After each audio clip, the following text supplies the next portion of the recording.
जी आਇਆਂ ਨੂੰ ਪਿਆਰੇ ਵਿਦਿਆਰਥੀਓ। ਤੇ ਅਸੀਂ ਇਸ ਵੀਡੀਓ ਵਿੱਚ ਪੰਜਾਬ ਸਟੇਟ ਐਜੂਕੇਸ਼ਨ ਬੋਰਡ ਦੀ 5ਵੀਂ ਜਮਾਤ ਦੀ ਇੰਗਲਿਸ਼ ਦੀ ਕਿਤਾਬ ਜਿਹੜੀ ਹੈ ਤੁਹਾਡੀ ਰੇਨਬੋ, ਉਸ ਦਾ ਦੂਸਰਾ ਲੈਸਨ ਕਰਨ ਜਾ ਰਹੇ ਹਾਂ। ਇਸ ਦਾ ਸਿਰਲੇਖ ਹੈ 2 ਫਰੌਗਸ ਅਰਥਾਤ 2 ਡੱਡੂ, ਤੇ ਇਹਦੀ ਰੀਡਿੰਗ ਐਂਡ ਟਰਾਂਸਲੇਸ਼ਨ ਅਰਥਾਤ ਇਹਦੀ ਪੂਰੀ ਰੀਡਿੰਗ ਕਰਾਂਗੇ, ਸ਼ਬਦਾਂ ਦੇ ਉਚਾਰਨ ਦੱਸਾਂਗੇ ਤੇ ਨਾਲ ਇਹਦਾ ਪੂਰਾ ਉਲੱਥਾ, ਇਹਦਾ ਪੂਰਾ ਅਰਥ। ਤੇ ਇਸ ਸਬਕ ਵਿੱਚ ਕਾਫੀ ਸਾਰੇ ਸ਼ਬਦ ਤੇ ਸ਼ਬਦ ਜੋੜ ਨੇ ਜਿਹੜੇ ਤੁਸੀਂ ਸ਼ਾਇਦ ਪਹਿਲੀ ਵਾਰ ਸੁਣੋਗੇ ਤੇ ਥੋੜੇ ਮੁਸ਼ਕਿਲ ਨੇ।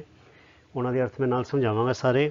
ਤੇ ਤੁਸੀਂ ਕਿਰਪਾ ਕਰਕੇ ਆਪਣੀ ਨੋਟਬੁੱਕ ਖੋਲ੍ਹ ਲਓ ਤੇ ਜਿਹੜੀ ਗੱਲਾਂ ਜਿਹੜੇ ਅਰਥ ਮੈਂ ਦੱਸਾਂਗਾ ਨਵੇਂ, ਉਹਨਾਂ ਨੂੰ ਸਾਰਿਆਂ ਨੂੰ ਤੁਸੀਂ ਨੋਟ ਕਰੀ ਜਾਣਾ, ਠੀਕ ਹੈ ਜੀ।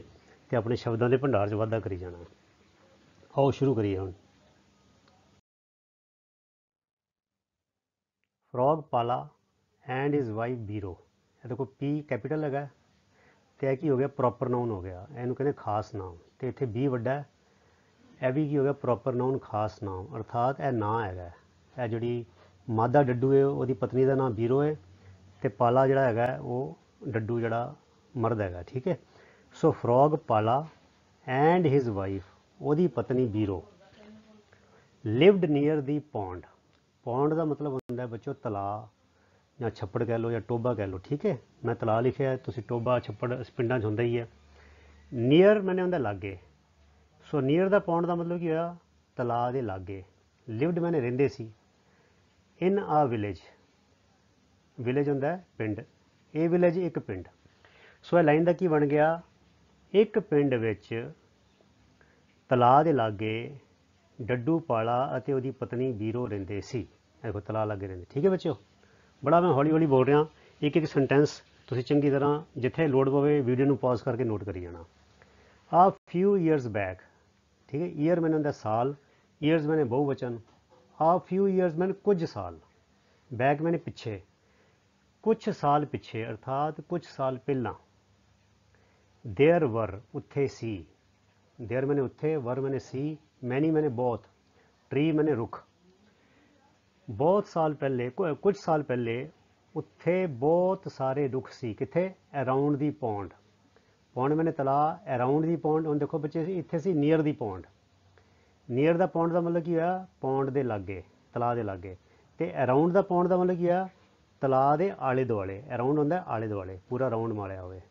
ਕਹਿੰਦੇ ਕੁਝ ਸਾਲ ਪਹਿਲਾਂ ਤਲਾਅ ਦੇ ਆਲੇ ਦੁਆਲੇ ਬਹੁਤ ਸਾਰੇ ਰੁੱਖ ਸੀ, ਉੱਥੇ ਬਹੁਤ ਸਾਰੇ ਰੁੱਖ ਸੀ।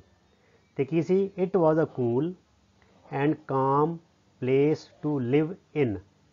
ਟੂ ਲਿਵ ਇਨ ਮੈਨੇ ਟੂ ਰਹਿਣ ਲਈ, ਪਲੇਸ ਮੈਨੇ ਥਾਂ, ਕੂਲ ਮੈਨੇ ਠੰਡਾ, ਤੇ ਕਾਮ ਮੈਨੇ ਸ਼ਾਂਤ। ਤੇ ਪੂਰੇ ਵਾਕ ਦਾ ਅਰਥ ਕੀ ਬਣ ਗਿਆ, ਜਿਹੜਾ ਜਾਮਣੀ ਰੰਗ 'ਚ, ਜਾਮਣੀ ਰੰਗ 'ਚ ਬੱਚੇ ਜਿਹੜੇ ਅੰਗਰੇਜ਼ੀ ਦੇ ਸ਼ਬਦਾਂ ਨੂੰ ਰੰਗ ਦਿੱਤਾ ਹੈ, ਉਹਦੇ ਮੁਤਾਬਕ ਹੀ ਜਿਹੜੇ ਉਹਦੇ ਅਰਥ ਬਣਦੇ ਨੇ ਉਹ ਵੀ ਜਾਮਣੀ ਰੰਗ ਦਿੱਤਾ, ਤਾਂ ਕਿ ਤੁਹਾਨੂੰ ਪਤਾ ਲੱਗ ਜਾਏ ਕਿ ਉਨੇ ਸ਼ਬਦ ਜੋੜਾਂ ਦਾ, ਉਨੇ ਵਾਕ ਦਾ ਜਾਂ ਉਨੇ ਸ਼ਬਦ ਦਾ ਅਰਥ ਜਿਹੜਾ ਹੈਗਾ ਉਹ ਪੰਜਾਬੀ ਵਿੱਚ ਉਹ ਹੈਗਾ। ਉਹ ਰਹਿਣ ਲਈ ਠੰਡਾ ਅਤੇ ਸ਼ਾਂਤ ਥਾਂ ਸੀ। ਕਿਹੜਾ, ਤਲਾਅ ਦੇ ਆਲੇ ਦੁਆਲੇ ਬਹੁਤ ਸਾਰੇ ਰੁੱਖ ਸੀਗੇ, ਠੀਕ ਹੈ। ਤੇ ਇਸ ਕਰਕੇ ਉਹ ਥਾਂ ਰਹਿਣ ਲਈ ਠੰਡਾ ਅਤੇ ਸ਼ਾਂਤ ਸੀ। ਬਟ, ਪਰ, ਲੇਕਿਨ, ਪਰੰਤੂ। ਬਟ ਦਾ ਮਤਲਬ ਇਹ ਹੁੰਦਾ, ਬਟ ਦੇ 3 ਲਿਖ ਲਓ, ਪਰ ਲਿਖ ਲਓ, ਕਿੰਤੂ ਲਿਖ ਲਓ, ਪਰੰਤੂ ਲਿਖ ਲਓ, ਹੈ ਨਾ। ਨਾਓ, ਹੁਣ, ਦੇਅਰ, ਉੱਥੇ, ਵਰ, ਸੀ, ਮੈਨੀ, ਬਹੁਤ, ਟਾਲ ਬਿਲਡਿੰਗਸ, ਉੱਚੀਆਂ ਇਮਾਰਤਾਂ। ਹੁਣ ਦੇਖੋ ਪਹਿਲੇ ਕੀ ਸੀਗਾ, ਮੈਨੀ ਟਰੀਜ਼, ਬਹੁਤ ਸਾਰੇ ਰੁੱਖ ਸੀਗੇ। ਹੁਣ ਕੀ ਹੋ ਗਿਆ, ਮੈਨੀ ਟਾਲ ਬਿਲਡਿੰਗਸ, ਬਹੁਤ ਸਾਰੀਆਂ ਉੱਚੀਆਂ ਇਮਾਰਤਾਂ। ਵਿਦ, ਤੇ ਨਾਲ ਕੀ ਆ ਗਿਆ, ਵਿਦ ਮੈਨੇ ਨਾਲ। ਗ੍ਰੇਟ ਮੈਨੇ ਬਹੁਤ ਜ਼ਿਆਦਾ। Hustle and bustle. ਹੁਣ ਬੱਚਿਓ ਇਹ ਤੁਸੀਂ ਲਿਖ ਲਓ, ਇਹ ਮੁਹਾਵਰਾ ਹੈ ਅੰਗਰੇਜ਼ੀ ਦਾ, ਇਹ ਬੜਾ ਆਮ ਵਰਤਿਆ ਜਾਂਦਾ, ਅਸੀਂ ਸਕੂਲ 'ਚ ਪੜ੍ਹਿਆ ਸੀ। ਹਸਲ ਐਂਡ ਬਸਲ, ਮੇਲੇ ਵਿੱਚ, ਸੜਕਾਂ ਉੱਤੇ, ਹੈ ਨਾ, ਕਿਸੇ ਬਾਜ਼ਾਰ ਵਿੱਚ ਬਹੁਤ ਜ਼ਿਆਦਾ ਗਹਿਮਾ ਗਹਿਮੀ ਹੋਵੇ, ਚਹਿਲ ਪਹਿਲ ਹੋਵੇ, ਭੱਜ ਦੌੜ ਹੋਵੇ, ਅਸੀਂ ਉਹਨੂੰ ਕਹਿੰਦੇ ਹਾਂ ਹਸਲ ਐਂਡ ਬਸਲ। ਤੁਸੀਂ ਨੋਟਬੁੱਕ 'ਚ ਨੋਟ ਕਰ ਲਓ, ਠੀਕ ਹੈ ਬੱਚੇ, ਬੜੀ ਕੰਮ ਆਏਗੀ ਤੁਹਾਡੇ। ਸੋ ਹਸਲ ਐਂਡ ਬਸਲ ਦਾ ਕੀ ਮਤਲਬ ਹੋਇਆ, ਪੰਜਾਬੀ 'ਚ ਲਿਖ ਲਓ, ਚਹਿਲ ਪਹਿਲ ਤੇ ਜਾਂ ਭੱਜ ਦੌੜ। ਬੜੀ ਗਹਿਮਾ ਗਹਿਮੀ ਹੈ, ਬੰਦੇ ਭੱਜ ਰਹੇ ਨੇ, ਦੌੜ ਰਹੇ ਨੇ, ਭੱਜ ਰਹੇ ਨੇ, ਗੱਡੀਆਂ ਦੌੜਾ ਰਹੇ ਨੇ, ਹੈ ਨਾ, ਉੱਦਾਂ ਦੌੜ ਰਹੇ ਨੇ। ਕੋਈ ਤੁਰਦੇ ਤੁਰਦੇ ਸੈਂਡਵਿਚ ਖਾ ਰਿਹਾ, ਕੋਈ ਤੁਰਦੇ ਤੁਰਦੇ ਬਰਗਰ ਖਾ ਰਿਹਾ, ਇੱਦਾਂ ਹੀ ਹੁੰਦਾ ਨਾ ਸ਼ਹਿਰਾਂ 'ਚ ਵੱਡੇ। ਕਹਿੰਦੇ ਬਟ ਨਾਓ, ਪਰ ਹੁਣ, ਦੇਅਰ ਵਰ ਮੈਨੀ ਟਾਲ ਬਿਲਡਿੰਗਸ, ਹੁਣ ਰੁੱਖ ਤੇ ਰਹੇ ਨਹੀਂ, ਕਹਿੰਦੇ ਰੁੱਖ ਦੀ ਥਾਂ ਕੀ ਸੀ, ਉੱਚੀਆਂ ਇਮਾਰਤਾਂ ਆ ਗਈਆਂ। ਤੇ ਨਾਲ ਕੀ ਆ ਗਿਆ ਵਿਦ ਗ੍ਰੇਟ, ਬਹੁਤ ਜ਼ਿਆਦਾ ਗਹਿਮਾ ਗਹਿਮੀ, ਚਹਿਲ ਪਹਿਲ, ਭੱਜ ਦੌੜ, ਕਿੱਥੇ ਅਰਾਊਂਡ ਦੀ ਪੌਂਡ। ਇਹ ਦੇਖੋ ਇਹ ਅਰਾਊਂਡ ਦਾ ਪੌਂਡ ਤੇ ਇਹ ਅਰਾਊਂਡ ਦਾ ਪੌਂਡ, ਮੈਂ ਦੁਬਾਰਾ ਨਹੀਂ ਲਿਖਿਆ। ਤਲਾਅ ਦੇ ਆਲੇ ਦੁਆਲੇ ਬੱਚੇ ਹੁਣ ਕੀ ਹੋ ਗਿਆ, ਪਹਿਲੇ ਕੀ ਸੀਗੇ, ਕਿਹੜੀ ਤਬਦੀਲੀ ਆਈ, ਪਹਿਲੇ ਸੀ ਮੈਨੀ ਟਰੀਜ਼ ਤੇ ਮੈਨੀ ਟਰੀਜ਼ ਕਰਕੇ ਕੀ ਸੀਗਾ, ਉਹ ਸੀ ਠੰਡਾ ਤੇ ਸ਼ਾਂਤ। ਠੀਕ ਹੈ, ਹੁਣ ਕੀ ਆ ਗਿਆ, ਮੈਨੀ ਟਰੀਜ਼ ਦੀ ਜਗ੍ਹਾ ਕੀ ਹੋ ਗਿਆ, ਮੈਨੀ ਟਾਲ ਬਿਲਡਿੰਗਸ, ਹੁਣ ਉੱਚੀ ਇਮਾਰਤਾਂ ਆ ਗਈਆਂ। ਤੇ ਹੁਣ ਠੰਡਾ ਤੇ ਸ਼ਾਂਤ ਨਹੀਂ ਰਿਹਾ ਤੇ ਕੀ ਹੋ ਗਿਆ, ਗਹਿਮਾ ਗਹਿਮੀ, ਭੱਜ ਦੌੜ ਉਹਦੇ ਆਲੇ ਦੁਆਲੇ। ਠੀਕ ਹੈ ਬੱਚਿਓ, ਆਓ ਹੁਣ ਅੱਗੇ ਚਲੀਏ। ਕਹਿੰਦੇ ਹੁਣ ਨਾਓ ਕੀ ਹੋ ਗਿਆ, it was no longer cool and calm. It was no longer ਦਾ ਮਤਲਬ ਪਤਾ ਕੀ ਹੁੰਦਾ, ਹੁਣ ਪਹਿਲਾਂ ਵਾਲੀ ਗੱਲ ਨਹੀਂ ਰਹੀ। It was no longer cool and calm, ਹੁਣ ਉਹ ਪਹਿਲਾਂ ਵਾਂਗ ਠੰਡਾ ਅਤੇ ਸ਼ਾਂਤ ਨਹੀਂ ਸੀ। ਕੀ ਨਹੀਂ ਸੀ ਠੰਡਾ ਤੇ ਸ਼ਾਂਤ ਬੱਚਿਓ, ਉਹ ਤਲਾਅ ਦਾ ਆਲਾ ਦੁਆਲਾ। ਪਹਿਲੇ ਰੁੱਖ ਸੀਗੇ ਇਸ ਕਰਕੇ ਠੰਡਾ ਤੇ ਸ਼ਾਂਤ ਸੀ, ਹੁਣ ਉੱਚੀਆਂ ਇਮਾਰਤਾਂ ਆ ਗਈਆਂ, ਨਾਲ ਭੱਜ ਦੌੜ ਆ ਗਈ ਹੈ ਨਾ, ਤੇ ਉਹਦੇ ਨਾਲ ਕੀ ਹੋ ਗਿਆ, ਹੁਣ ਉਹ ਠੰਡਕ ਤੇ ਸ਼ਾਂਤੀ ਨਹੀਂ ਰਹੀ। ਹੁਣ it was no longer cool and calm, ਹੁਣ ਉਹ ਪਹਿਲਾਂ ਵਾਂਗ ਠੰਡਾ ਅਤੇ ਸ਼ਾਂਤ ਨਹੀਂ ਸੀ। ਜਿਹੜਾ ਪਾਲਾ ਸੀਗਾ, ਪਾਲਾ ਜਿਹੜਾ ਉਹਦਾ ਮਰਦ ਸੀਗਾ ਆਦਮੀ, ਵਾਜ਼ ਹੈਪੀ, ਉਹ ਖੁਸ਼ ਸੀਗਾ, ਵਿਦ ਨਾਲ ਕਿਹਦੇ, ਦੀ ਫਾਸਟ ਮੂਵਿੰਗ ਲਾਈਫ।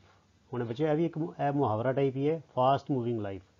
ਫਾਸਟ ਮੈਨੇ ਤੇਜ਼, ਮੂਵਿੰਗ ਮੈਨੇ ਦੌੜ ਵਾਲੀ, ਲਾਈਫ ਮੈਨੇ ਜ਼ਿੰਦਗੀ। ਇਹਨੂੰ ਅਸੀਂ ਪੰਜਾਬੀ 'ਚ ਕਹਾਂਗੇ ਤੇਜ਼ ਰਫ਼ਤਾਰ ਵਾਲੀ ਜ਼ਿੰਦਗੀ। ਉਹਨੂੰ ਬੜਾ ਚੰਗਾ ਲੱਗ ਰਿਹਾ ਸੀ, ਉਹਨੂੰ ਕਿਹਾ ਤੇ ਰੌਣਕਾਂ ਵੱਧ ਗਈਆਂ ਹੈ ਨਾ। Pala was very happy with the fast moving life, ਉਹ ਇਸ ਤੇਜ਼ ਰਫ਼ਤਾਰ ਵਾਲੀ ਜ਼ਿੰਦਗੀ, ਉੱਚੀਆਂ ਇਮਾਰਤਾਂ ਤੇ ਲੋਕਾਂ ਦੀ ਭੱਜ ਦੌੜ ਦੇਖ ਕੇ ਖੁਸ਼ ਸੀਗਾ। ਕਿੱਥੇ, ਅਰਾਊਂਡ ਦੀ ਪੌਂਡ, ਪੌਂਡ ਦੇ ਆਲੇ ਦੁਆਲੇ ਇਹ ਰੌਣਕ ਦੇਖ ਕੇ ਖੁਸ਼ ਸੀ। ਬਟ ਪਰ, ਕਿੰਤੂ, ਪਰੰਤੂ, ਬੀਰੋ ਜਿਹੜੀ ਬੀਰੋ ਸੀ, ਵਾਜ਼ ਇਰੀਟੇਟਿਡ। ਹੁਣ ਦੇਖੋ ਬੱਚੇ ਇਹ ਸ਼ਬਦ ਲਿਖ ਲਓ, ਇਰੀਟੇਟ ਦਾ ਮਤਲਬ ਹੁੰਦਾ ਹੈ ਬੱਚਿਓ ਇਹ ਕਿਸੇ ਨੂੰ ਖਿਜਾਣਾ, ਟੂ ਇਰੀਟੇਟ। ਤੇ ਟੂ ਫੀਲ ਇਰੀਟੇਟਿਡ ਜਾਂ ਟੂ ਬੀ ਇਰੀਟੇਟਿਡ ਮਤਲਬ ਖਿਜਣਾ, B irritated, was irritated. But Biro was irritated, ਪਰ ਜਿਹੜੀ ਬੀਰੋ ਸੀ ਉਹ ਖਿਜੀ ਹੋਈ ਸੀ, ਉਹਨੂੰ ਇਹ ਰੌਲਾ ਰੱਪਾ, ਇਹ ਗੰਦ, ਇਹ ਚਹਿਲ ਪਹਿਲ ਨਹੀਂ ਚੰਗੀ ਲੱਗੀ। ਪਾਲਾ ਵਾਜ਼ happy but Biro was irritated, ਉਹ ਇਹ ਤੋਂ ਖਿਜੀ ਹੋਈ ਸੀ, ਉਹ ਖੁਸ਼ ਨਹੀਂ ਸੀ। ਵਿਦ ਦੀ ਲਿਟਰ, ਲਿਟਰ ਕੀ ਹੁੰਦਾ ਬੱਚਿਓ, ਗੰਦ, ਗੰਦਗੀ ਕਰਕੇ ਦੇਖੋ। With the litre near the pound, ਹੁਣ ਜਦੋਂ ਬਿਲਡਿੰਗਾਂ ਇੰਨੀਆਂ ਆ ਗਈਆਂ, ਲੋਕ ਆ ਗਏ, ਲੋਕ ਖਾ ਕੇ ਸਿੱਟੀ ਵੀ ਜਾਂਦੇ ਨੇ ਹੁੰਦੀ। ਕੋਈ ਆਈਸਕ੍ਰੀਮ ਖਾਧੀ ਉਹ ਸਿੱਟ ਦਿੱਤਾ ਹੈ ਨਾ, ਕੋਈ ਚਿਪਸ ਖਾਧੇ ਉਹਦਾ ਪੈਕਟ ਸਿੱਟ ਦਿੱਤਾ, ਕਿਸੇ ਨੇ ਚਾਹ ਪੀਤੀ ਉਹ ਜਿਹੜਾ ਕਾਗਜ਼ ਦਾ ਗਲਾਸ ਹੈ ਉਹ ਸਿੱਟ ਦਿੱਤਾ, ਕਿਸੇ ਨੇ ਹੋਰ ਗੰਦ ਪਾਣੀ ਸ਼ੁਰੂ ਕਰ ਦਿੱਤੇ ਲੋਕਾਂ ਨੇ। ਤੇ ਉਹ ਪਾਲਾ ਤੇ ਬੜਾ ਖੁਸ਼ ਸੀ ਵੀ ਤੇਜ਼ ਰਫ਼ਤਾਰ ਜ਼ਿੰਦਗੀ ਦੇ ਨਾਲ। ਪਰ ਜਿਹੜੀ ਬੀਰੋ ਸੀ ਉਹ ਇਸ ਗੱਲ ਤੋਂ ਖਿਜੀ ਹੋਈ ਸੀ ਕਿ ਨੀਅਰ ਦੀ ਪੌਂਡ, ਪੌਂਡ ਦੇ ਲਾਗੇ ਬੜਾ ਸਾਰਾ ਗੰਦ ਇਕੱਠਾ ਹੋਣ ਲੱਗ ਗਿਆ ਸੀ। ਲਿਟਰ ਮੈਨੇ ਹੁੰਦਾ ਬੱਚਿਓ ਗੰਦ, ਤੇ ਇਰੀਟੇਟ ਮੈਨੇ ਹੁੰਦਾ ਇਹ, ਹੁਣ ਇਹਦੇ ਨਾਲ ਇੱਕ ਹੋਰ ਸ਼ਬਦ ਦੇਖ ਲਓ, ਇੱਕ ਹੁੰਦਾ ਇਰੀਟੇਸ਼ਨ। ਇਰੀਟੇਸ਼ਨ ਹੁੰਦਾ ਹੈ ਨਾਊਨ, ਨਾਮ ਹੁੰਦਾ। ਇਰੀਟੇਸ਼ਨ ਦਾ ਮਤਲਬ ਖਿਜ, to irritate ਖਿਜਾਣਾ, to be irritated ਖਿਜਣਾ। ਠੀਕ ਹੈ ਬੱਚਿਓ, ਸੋ ਇਹ ਗੱਲਾਂ ਤੁਸੀਂ ਨੋਟ ਕਰੀ ਜਾਓ, ਗਾਂ ਤੋਂ ਗਾਂ ਜਿਵੇਂ ਜਿਵੇਂ ਤੁਸੀਂ ਪੜ੍ਹੀ ਜਾਓਗੇ ਤੁਹਾਨੂੰ ਇਹ ਗੱਲਾਂ ਹੋਰ ਸਪਸ਼ਟ ਹੁੰਦੀਆਂ ਜਾਣੀਆਂ। ਸੋ ਲਿਟਰ ਮੈਨੇ ਹੁੰਦਾ ਹੈ ਗੰਦ। ਹੁਣ ਤੁਸੀਂ ਦੇਖੋ ਜੇ ਕਿਤੇ ਜਿਹੜਾ ਪਬਲਿਕ ਸਥਾਨ ਹੁੰਦਾ, ਜਿਹੜੀ ਆਪਣਾ ਲੋਕ ਜਿੱਥੇ ਲੋਕ ਆਵਾਜਾਈ ਹੁੰਦੀ ਹੈ, ਉੱਥੇ ਲਿਖਿਆ ਹੁੰਦਾ ਡੱਬੇ ਲਾਏ ਹੁੰਦੇ ਨੇ ਅਤੇ ਕਹਿੰਦੇ ਡਸਟਬਿਨ ਵਿੱਚ ਪਾਓ, ਕੂੜਾ ਇਹਦੇ ਵਿੱਚ ਪਾਓ, ਅਤੇ ਲਿਖਿਆ ਹੁੰਦਾ ਡੂ ਨਾਟ ਲਿਟਰ। ਲਿਖ ਲਓ ਭਾਵੇਂ ਤੁਸੀਂ, ਡੂ ਨਾਟ ਲਿਟਰ ਅਰਥਾਤ ਗੰਦ ਨਾ ਪਾਓ, ਮੜੀ ਇੱਧਰ ਉੱਧਰ ਖਲਾਰਾ ਨਾ ਪਾਓ। ਅਤੇ ਉਹਨੂੰ ਕੀ ਲਿਖਾਂਗੇ, ਜਿਵੇਂ ਕਿਸੇ ਥਾਂ 'ਤੇ ਲਿਖਣਾ ਹੋਵੇ ਡੂ ਨਾਟ ਲਿਟਰ, ਅਤੇ ਮੈਂ ਕਹਾਂਗਾ ਇੱਥੇ ਗੰਦ ਨਾ ਪਾਓ, ਇਹਦਾ ਇਹ ਮਤਲਬ ਹੁੰਦਾ। ਠੀਕ ਹੈ ਬੱਚਿਓ, ਆਓ ਹੁਣ ਅੱਗੇ ਚਲੀਏ। ਪਾਲਾ ਸੈਡ, ਪਾਲਾ ਨੇ ਕਿਹਾ, ਡੀਅਰ ਭਾਗਵਾਨ ਨੇ, ਜਿਹਦਾ ਪਿਆਰ ਨਾਲ ਬੰਦਾ ਕਹਿੰਦੇ ਭਾਗਵਾਨ ਨੇ, ਲੁੱਕ ਐਟ ਦੀ ਬਿਲਡਿੰਗਸ, ਕਹਿੰਦੇ ਇਹ ਇਮਾਰਤਾਂ 'ਤੇ ਨਜ਼ਰ ਮਾਰ। ਲੁੱਕ ਐਟ, ਬਿਲਡਿੰਗਾਂ ਵੱਲ ਦੇਖ, ਬਿਲਡਿੰਗਾਂ 'ਤੇ ਦੇਖ, ਲੁੱਕ ਐਟ ਦੀ ਬਿਲਡਿੰਗਸ, ਇਮਾਰਤਾਂ ਵੱਲ ਦੇਖ। How tall they are, how tall they are. ਦੇਖੋ ਇਹਨੂੰ ਕੀ ਕਹਿੰਦੇ ਬੱਚਿਓ, ਇਹਨੂੰ ਕਹਿੰਦੇ ਵਿਸਮਕ ਚਿੰਨ੍ਹ, ਹੈ ਉੱਤੇ ਡੰਡਾ ਪਾ ਕੇ ਥੱਲੇ ਬਿੰਦੀ। ਜਦੋਂ ਅਸੀਂ ਚਿੰਤਾ ਪ੍ਰਗਟ ਕਰਨੀ ਹੋਵੇ, ਹੈਰਾਨੀ ਪ੍ਰਗਟ ਕਰਨੀ ਹੋਵੇ, ਖੁਸ਼ੀ ਪ੍ਰਗਟ ਕਰਨੀ ਹੋਵੇ, ਦੁੱਖ ਪ੍ਰਗਟ ਕਰਨਾ ਹੋਵੇ, ਤੇ ਅਸੀਂ ਫੁੱਲ ਸਟਾਪ ਨਹੀਂ ਲਗਾਉਂਦੇ, ਅਸੀਂ ਵਿਸਮਕ ਚਿੰਨ੍ਹ ਲਾਉਂਦੇ ਹਾਂ। ਇਹਨੂੰ ਕਹਿੰਦੇ ਇੰਗਲਿਸ਼ ਵਿੱਚ ਐਕਸਕਲੇਮੇਸ਼ਨ ਮਾਰਕ। ਇਹਦੋਂ ਪੜ੍ਹ ਕੇ ਪਤਾ ਲੱਗ ਜਾਂਦਾ ਸ਼ਬਦਾਂ ਵਿੱਚ ਕਿ ਉਹ ਇਹ ਗੱਲ ਹੈਰਾਨੀ ਨਾਲ ਕਹਿ ਰਿਹਾ। ਹਾਊ ਟਾਲ ਦੇ ਆਰ, ਉਹ ਦੇਖ ਵੀਰੋ ਇਹ ਇਮਾਰਤਾਂ ਕਿੰਨੀਆਂ ਉੱਚੀਆਂ ਨੇ। ਇਹ ਦੇਖੋ ਉਹ ਕਿੰਨੀਆਂ ਉੱਚੀਆਂ ਨੇ, ਇਮਾਰਤਾਂ ਵੱਲ ਦੇ ਕਿੰਨੀਆਂ ਉੱਚੀਆਂ ਨੇ, ਹੈ ਨਾ। ਉਹਨੇ ਇੱਦਾਂ ਕਿਹਾ। ਤੇ ਅੱਗੇ ਕੀ ਕਹਿੰਦਾ, ਅਵਰ ਵਿਲੇਜ, ਅਵਰ ਮੈਨੇ ਸਾਡਾ, ਵਿਲੇਜ ਮੈਨੇ ਪਿੰਡ, ਅਵਰ ਵਿਲੇਜ ਸਾਡਾ ਪਿੰਡ, ਇਜ਼ ਹੈਗਾ ਹੈ, ਨਾਓ ਹੁਣ, ਕਿੱਥੇ ਹੈਗਾ, on the way to advancement. Advancement ਦਾ ਮਤਲਬ ਤਰੱਕੀ, ਵੇ ਮੈਨੇ ਰਾਹ, ਔਨ ਦਾ ਵੇ ਮੈਨੇ ਰਾਹ ਉੱਤੇ। ਤੇ ਇਹਦਾ ਕੀ ਬਣ ਗਿਆ ਬੱਚਾ, on the way to advancement ਦਾ ਮਤਲਬ ਹੋ ਗਿਆ ਤਰੱਕੀ ਦੇ ਰਾਹ ਤੇ ਹੈ। ਪਾਲਾ ਨੇ ਵੀਰੋ ਨੂੰ ਕਿਹਾ, ਵੀਰੋ ਦੇਖ ਇਹਨਾਂ ਇਮਾਰਤਾਂ ਵੱਲ, ਉਹ ਕਿੰਨੀਆਂ ਉੱਚੀਆਂ ਨੇ, ਸਾਡਾ ਪਿੰਡ ਤੇ ਹੁਣ ਬੜੀ ਤਰੱਕੀ ਕਰ ਰਿਹਾ ਹੈ, ਸਾਡਾ ਪਿੰਡ ਹੁਣ ਤਰੱਕੀ ਦੇ ਰਾਹ ਉੱਤੇ ਹੈਗਾ। ਐਡਵਾਂਸਮੈਂਟ ਮੈਨੇ ਹੁੰਦਾ ਤਰੱਕੀ, ਔਨ ਦਾ ਵੇ ਮੈਨੇ ਉਸ ਰਾਹ ਉੱਤੇ ਹੈ, ਤਰੱਕੀ ਦੇ ਰਾਹ ਦੇ ਉੱਤੇ ਹੈ। ਕਿਉਂਕਿ ਬੱਚੇ ਸਾਡੀ ਇਹੀ ਤੇ ਤਰਾਸਦੀ ਹੈ, ਸਾਡੀ ਇਹੀ ਤੇ ਮੂਰਖਤਾ ਹੈ। ਅਸੀਂ ਸੋਚਦੇ ਕਿ ਬਿਲਡਿੰਗਾਂ ਉੱਚੀਆਂ ਹੋ ਗਈਆਂ ਤੇ ਸਮਝੋ ਤਰੱਕੀ ਹੋ ਗਈ, ਹੈ ਨਾ। ਭਾਵੇਂ ਦਿਲ ਛੋਟੇ ਹੋ ਜਾਣ, ਹੈ ਨਾ, ਭਾਵੇਂ ਸੋਚਾਂ ਸਾਡੀਆਂ ਨੀਵੀਆਂ ਹੋ ਜਾਣ ਤੇ ਉਹ ਗੰਦ ਭਾਵੇਂ ਪੈਣਾ ਸ਼ੁਰੂ ਹੋ ਜਾਏ, ਸਾਡੀ ਸਿਹਤਾਂ ਦਾ ਸੱਤਿਆਨਾਸ਼ ਹੋ ਜਾਏ, ਅਸੀਂ ਸੋਚਦੇ ਹਾਂ ਕਿ ਇਹਦੇ ਨਾਲ ਅਸੀਂ ਤਰੱਕੀ ਕਰਦੇ ਪਏ ਹਾਂ। ਪਰ ਉਹਨੇ ਜਿੱਲੇ ਉਹਨੇ ਹੈਰਾਨੀ ਪ੍ਰਗਟ ਰਹੀ ਤੇ ਵੀਰੋ ਨੇ ਇਹ ਨਹੀਂ ਕਿਹਾ ਹਾਂ ਜੀ ਹਾਂ ਬਹੁਤ ਵਧੀਆ ਬਹੁਤ ਵਧੀਆ, ਵੀਰੋ ਗਰੰਬਲਡ। ਹੁਣ ਦੇਖੋ ਇੱਕ ਹੋਰ ਅੱਖਰ ਆ ਗਿਆ, ਹੋਰ ਸ਼ਬਦ ਆ ਗਿਆ। ਗਰੰਬਲ ਮੈਨੇ ਹੁੰਦਾ ਬੁੜਬੁੜ ਕਰਨੀ, ਮਣੀ ਖੁਸ਼ ਹੋ ਕੇ ਨਹੀਂ ਬੋਲਣਾ, ਬੁੜਬੁੜ ਕਰਨੀ। ਅਸੀਂ ਆਮ ਕਹਿੰਦੇ ਕੀ ਬੁੜਬੁੜ ਕਰੀ ਜਾਂਦੇ ਹੋ ਵੀ। ਸੋ ਵੀਰੋ ਗਰੰਬਲਡ, ਵੀਰੋ ਬੁੜਬੁੜਾਈ, ਉਹਨੇ ਬੁੜਬੁੜ ਕੀਤੀ। ਉਹ ਇਸ ਗੱਲ ਤੋਂ ਖੁਸ਼ ਨਹੀਂ ਹੋਈ ਵੀ ਪਾਲਾ ਤੇ ਬੜਾ ਹੈਰਾਨੀ ਨਾਲ ਦੱਸ ਰਿਹਾ ਵੀ ਦੇਖੋ ਸਾਡਾ ਪਿੰਡ ਤਰੱਕੀ ਕਰ ਰਿਹਾ, ਉੱਚੀ ਉੱਚੀ ਬਿਲਡਿੰਗਾਂ ਬਣ ਗਈਆਂ। ਕਹਿੰਦੀ ਐਡਵਾਂਸਮੈਂਟ, ਤਰੱਕੀ, ਜਿੱਦਾਂ ਕਹਿੰਦੇ ਤੂੰ ਇਹਨੂੰ ਤਰੱਕੀ ਕਹਿੰਦਾ। ਉਹਨੇ ਵੀ ਇੱਦਾਂ ਦੇ ਵਿਸਮੁਖ ਚਿੰਨ੍ਹ ਕਹਿੰਦੇ ਤਰੱਕੀ। ਉਹਨੇ ਬੁੜਬੁੜਾ ਕੇ ਇੱਦਾਂ ਕਿਹਾ, ਡੋਂਟ ਯੂ ਰਿਅਲਾਈਜ਼, ਤੈਨੂੰ ਨਹੀਂ ਲੱਗਦਾ, ਦੈਟ ਅਵਰ ਹੈਲਥ, ਕਿ ਸਾਡੀ, ਦੈਟ ਮੈਨੇ ਕਿ, ਅਵਰ ਮੈਨੇ ਸਾਡੀ, ਹੈਲਥ ਮੈਨੇ ਸਿਹਤ, ਇਜ਼ ਐਟ ਸਟੇਕ। ਹੁਣ ਬੱਚਿਓ ਐਟ ਸਟੇਕ ਮੁਹਾਵਰਾ ਹੈ, ਇਹਨੂੰ ਨੋਟ ਕਰ ਲਓ। ਐਟ ਸਟੇਕ ਮੈਨੇ ਹੁੰਦਾ ਦਾ ਉੱਤੇ ਹੈ, ਰਿਸਕ ਉੱਤੇ ਹੈ, ਠੀਕ ਹੈ, ਇਹ ਨੋਟ ਕਰ ਲਓ। ਐਟ ਸਟੇਕ ਅਸੀਂ ਆਮ ਕਰਦੇ ਹਾਂ, ਜਿੱਦਾਂ ਮੈਂ ਕਹਾਂ ਮਾਈ ਜੋਬ ਇਜ਼ ਐਟ ਸਟੇਕ, ਮੇਰੀ ਨੌਕਰੀ ਦਾ 'ਤੇ ਹੈ। ਮਾਈ ਫਿਊਚਰ ਇਜ਼ ਐਟ ਸਟੇਕ, ਮੇਰਾ ਭਵਿੱਖ ਦਾ 'ਤੇ ਹੈ, ਠੀਕ ਹੈ। ਜਾਂ ਮੈਂ ਕਹਾਂ ਮਾਈ ਇਨਵੈਸਟਮੈਂਟ ਇਜ਼ ਐਟ ਸਟੇਕ, ਮੇਰਾ ਨਿਵੇਸ਼, ਮੇਰਾ ਪੈਸਾ ਲਾਇਆ ਹੋਇਆ ਦਾ 'ਤੇ ਹੈ। ਤਾਂ ਅਸੀਂ ਜਿਹੜੇ ਕਿਸੇ ਚੀਜ਼ ਦਾ ਰਿਸਕ ਹੋਵੇ ਤੇ ਅਸੀਂ ਇੱਦਾਂ ਕਹਿੰਦੇ ਹਾਂ ਐਟ ਸਟੇਕ। ਐਟ ਸਟੇਕ ਦਾ ਮਤਲਬ ਦਾ 'ਤੇ, ਠੀਕ ਹੈ ਬੱਚਾ। ਇਹ ਬੜਾ ਆਮ ਵਰਤੇ ਜਾਣ ਵਾਲਾ ਸ਼ਬਦ ਹੈਗਾ, ਇਹਨੂੰ ਨੋਟ ਕਰ ਲਓ। So don't you realise that our health is at stake. ਉਹ ਕਹਿੰਦੇ ਤੈਨੂੰ ਬਿਲਡਿੰਗਾਂ ਦੀ ਪਈ ਹੈ ਵੀ ਤੈਨੂੰ ਨਹੀਂ ਲੱਗਦਾ, ਡੋਂਟ ਯੂ ਰਿਅਲਾਈਜ਼, ਤੈਨੂੰ ਲੱਗਦਾ ਸਾਡੀ ਸਿਹਤ ਦਾ 'ਤੇ ਹੈ। ਹੁਣ ਪਾਲਾ ਜਿਹੜਾ ਨਾ ਉਹਨੂੰ ਉਹਦੇ ਥੋੜ੍ਹੀ ਜਿਹੀ ਦਿਮਾਗ ਦੇ ਤਾਲੇ ਖੁੱਲੇ। ਕਹਿੰਦਾ what are you saying, asked ਪਾਲਾ। ਪਾਲੇ ਨੇ ਪੁੱਛਿਆ ਇਹ ਤੂੰ ਕੀ ਕਹਿ ਰਹੀ ਹੈ, ਵਟ ਆਰ ਯੂ ਸੇਇੰਗ, ਤੂੰ ਕੀ ਕਹਿ ਰਹੀ ਹੈ। ਵੀ ਉਹ ਤਾਂ ਬਿਲਡਿੰਗਾਂ ਦੀ ਗੱਲਾਂ ਕਰ ਰਿਹਾ, ਤਰੱਕੀ ਦੀ ਗੱਲ ਕਰ ਰਿਹਾ। ਅਤੇ ਵੀਰੋ ਨੇ ਉਹਦਾ ਧਿਆਨ ਇੱਕ ਬੜੇ ਵਧੀਆ ਮੁੱਦੇ ਵੱਲ ਲਿਆਂਦਾ, ਸਿਹਤ ਵੱਲ ਲਿਆਂਦਾ। ਫਿਰ ਉਹ ਕਹਿੰਦਾ ਵਟ ਆਰ ਯੂ ਸੇਇੰਗ। ਆਓ ਦੇਖੋ ਹੁਣ ਅੱਗੇ ਕਿੱਦਾਂ ਗੱਲਬਾਤ ਤੁਰਦੀ ਉਹਨਾਂ ਦੀ। ਹੁਣ ਵੀਰੋ ਨੇ ਸਮਝਾਇਆ, ਕਹਿੰਦਾ you need to look around you. ਹੁਣ ਦੇਖੋ ਅਰਾਊਂਡ ਮੈਨੇ ਆਲੇ ਦੁਆਲੇ। ਹੁਣ ਪਹਿਲੇ ਸੀ ਅਰਾਊਂਡ ਦਾ ਪੌਂਡ ਦੇ ਆਲੇ ਦੁਆਲੇ, ਅਰਾਊਂਡ ਯੂ ਮੈਨੇ ਤੇਰੇ ਆਲੇ ਦੁਆਲੇ। ਉਹ ਵੀਰੋ ਉਹਨੂੰ ਕਹਿ ਰਹੀ ਹੈ ਪਾਲਾ ਨੂੰ ਵੀ ਭਾਈ ਤੈਨੂੰ ਆਪਣੇ ਆਲੇ ਦੁਆਲੇ ਦੇਖਣ ਦੀ ਲੋੜ ਹੈ। ਤੂੰ ਅੱਖਾਂ ਬੰਦ ਕੀਤੀਆਂ ਹੋਈਆਂ, ਤੂੰ ਸਿਰਫ ਉੱਚੀਆਂ, ਤੇਰੀ ਨਿਗਾਹ ਉੱਚੀ ਹੈਗੀ ਹੈ, ਤੂੰ ਬਿਲਡਿੰਗਾਂ ਹੀ ਦੇਖੀ ਜਾ ਰਿਹਾ ਹੈ। You need to look around you, ਤੈਨੂੰ ਆਪਣੇ ਆਲੇ ਦੁਆਲੇ ਦੇਖਣ ਦੀ ਲੋੜ ਹੈ। ਨੀਡ ਬਣੇ ਲੋੜ, ਠੀਕ ਹੈ। ਫਿਰ ਉਹ ਸਮਝਾਇਆ ਉਹਨੇ, ਕਹਿੰਦੇ ਪੀਪਲ ਹੈਵ, ਲੋਕਾਂ ਕੋ ਹਨ, ਬਿਊਟੀਫੁਲ ਮੈਨੇ ਸੋਹਣੇ, ਹੋਮਸ ਮੈਨੇ ਘਰ, ਲੋਕਾਂ ਕੋ ਸੋਹਣੇ ਘਰ ਹਨ, ਵਿਦ ਨਾਲ ਕੀ ਹੈਗਾ ਆਲ ਕਾਈਂਡਸ ਆਫ, ਸਾਰੀਆਂ ਕਿਸਮਾਂ ਦੀਆਂ, ਫੈਸਿਲਿਟੀਜ਼ ਹੁੰਦੀਆਂ ਸੁੱਖ ਸਹੂਲਤਾਂ। ਇਹ ਲਿਖ ਲਓ, ਫੈਸਿਲਿਟੀ ਦਾ ਮਤਲਬ ਹੁੰਦਾ ਸੁੱਖ ਸਹੂਲਤ, ਅਤੇ ਫੈਸਿਲਿਟੀਜ਼ ਬਹੁਵਚਨ ਆ ਗਿਆ, ਸੁੱਖ ਸਹੂਲਤਾਂ। ਕਹਿੰਦੇ ਲੋਕਾਂ ਕੋਲ ਬੜੇ ਸੋਹਣੇ ਘਰ ਹਨ ਅਤੇ ਨਾਲ ਸਾਰੀਆਂ ਸੁੱਖ ਸਹੂਲਤਾਂ ਵੀ ਹਨ। ਬਟ, ਪਰ, ਦੇ, ਉਹ, ਆਰ ਨੋਟ, ਨਹੀਂ, ਯੂਜ਼ਿੰਗ ਦੈਮ, ਵਰਤ ਰਹੇ, ਪ੍ਰੋਪਰਲੀ, ਪਰ ਉਹ ਸੁੱਖ ਸਹੂਲਤਾਂ ਨੂੰ ਸਹੀ ਢੰਗ ਨਾਲ ਨਹੀਂ ਵਰਤ ਰਹੇ। ਪ੍ਰੋਪਰਲੀ ਦਾ ਮਤਲਬ ਹੁੰਦਾ ਸਹੀ ਢੰਗ ਨਾਲ। ਕਹਿੰਦੇ ਲੋਕਾਂ ਕੋਲ ਘਰ ਵੀ ਬੜੇ ਸੋਹਣੇ ਨੇ, ਸੁੱਖ ਸਹੂਲਤਾਂ ਵੀ ਸਾਰੀਆਂ ਆ ਗਈਆਂ, ਗੱਡੀਆਂ ਆ ਗਈਆਂ, ਮੋਟਰਸਾਈਕਲ ਆ ਗਏ, TV ਆ ਗਿਆ, ਫੋਨ ਆ ਗਏ, ਹੈ ਨਾ, ਅਤੇ ਫਰਿੱਜਾਂ ਆ ਗਈਆਂ, ਸਭ ਕੁਛ ਆ ਗਿਆ, ਪਰ ਉਹਨਾਂ ਨੂੰ ਇਹਨਾਂ ਚੀਜ਼ਾਂ ਨੂੰ ਸਹੀ ਢੰਗ ਨਾਲ ਵਰਤਣਾ ਨਹੀਂ ਆਉਂਦਾ। ਹੁਣ ਉਹ ਅੱਗੇ ਪਾਲਾ ਜਿਹੜਾ ਸੀ ਨਾ, ਉਹ ਵਿਚਾਰਾ ਚੱਕਰ ਖਾ ਗਿਆ। ਕਹਿੰਦਾ what do you want to say. ਜਦੋਂ ਅਸੀਂ ਆਮ ਤੌਰ 'ਤੇ ਬੰਦਾ ਮੋਟੇ ਦਿਮਾਗ ਦਾ ਹੋਵੇ ਨਾ, ਉਹਨੂੰ ਸਮਝ ਨਾ ਆਵੇ ਤੇ ਉਹਨੂੰ ਉਹ ਕਹਿੰਦਾ ਵੀ ਕੀ ਯਾਰ ਤੂੰ ਕੀ ਬੁਝਾਰਤਾ ਬੁਝਾਈ ਜਾਂਦਾ। ਤੇ ਪਾਲਾ ਨੇ ਵੀ ਕਿਹਾ ਵੀਰੋ ਨੂੰ, what do you want to say, ਤੂੰ ਕਹਿਣਾ ਕੀ ਚਾਹੁੰਦੀ ਹੈ, ਤੂੰ ਸਿੱਧੀ ਗੱਲ ਦੱਸ ਮੈਨੂੰ, what do you want to ਸੇ।